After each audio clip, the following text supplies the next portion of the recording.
Hello my retro pals. I know, it's been a hot minute, but I'm back, I promise this time.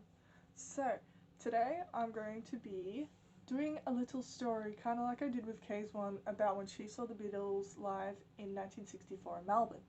So I'm going to be doing Tony's story, who saw the Beatles live when Pete Best was actually the drummer, and I call this The Birth of the Beatles, A Beginner's Tale.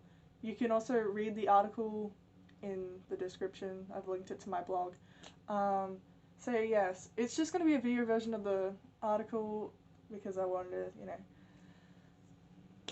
to, make a video out of it because doesn't everybody love my talking voice? I don't, but I'm sure someone does. But anyways, without further ado, let's get into the video.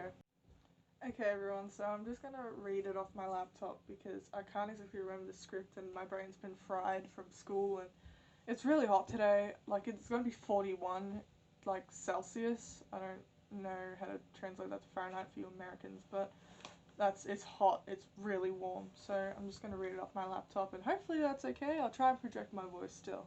Okay, let's go. Before the legendary band was known as the Beatles, they were known as the Quarrymen or the Silver Beatles. The Beatles, also known as the Fab Four, became official in 1962 but didn't get big until the release of their Please Please Me album on the 22nd of March 1963. At the start of the Beatles' career, Beatles John Lennon, guitar, Paul McCartney, guitar, George Harrison, guitar, Stuart Sutcliffe, bass, and Pete Best, drums, had played Hamburg, Germany in 1960, them being originally from the Liverpool area. It was a bit of a distance. They arrived on the 17th of August 1960 for the first of the 48 nights at the Idra Club on Gross Fahrenheit Street. The band performed at the venue for 48 nights, ending on the 3rd of October 1960. They played a total of 6 hours on Saturdays from 7 to 8:30 p.m., 9 to 10 p.m., 10 to 30 to 11:30 p.m., 12 to 1 a.m., and 1:30 to 3 a.m. It's really early, sorry. Sunday hours were 5 to 6 p.m., 6:30 to 7:30 p.m., 8 to 9 p.m., 9:30 to 10:30 p.m., 11 to 12 at midnight, and 12:30 to 1:30 a.m. This is how they began to form their audience.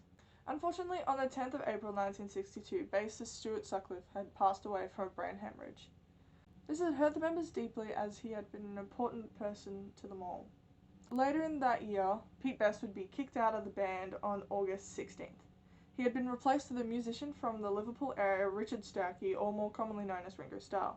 Between the period of Sutcliffe's death and the event of Pete being kicked out, the Beatles had just been McCartney, Lennon, Harrison, and Best. I had the pleasure of interviewing a man named Tony, who had seen the Beatles live at the time of this lineup. It had been 1961 when Tony had saw the boys at the Cavern Club.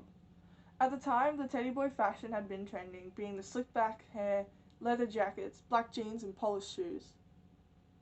This is how they had been dressed. Tony had been no exception to this trend.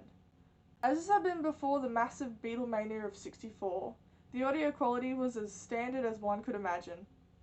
The Beatles would play unreleased songs and American covers. He used to go to the Cavern Club during his lunch breaks, being an office lad in Victoria. When the Beatles played at the club, the atmosphere was thick with excitement, and the place was bouncing. The club initially had been a jazz club for most days of the week, however during the middle of the week, the local bands and merry side groups would play. Those bands had been the Beatles and Jerry and the Pacemakers. Fun facts. Alcohol wasn't served at the club back then. Pepsi and other soft drinks had been the main beverages one would buy. At the time, Pete Best was most popular looks-wise, as the girls used to be obsessed with him.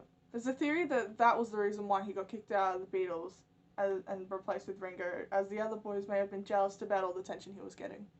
Which I think is kind of funny in my opinion, because it just shows how shallow they are. I asked Tony who his favourite Beatle was. His answer was a combination between John, George, and Paul.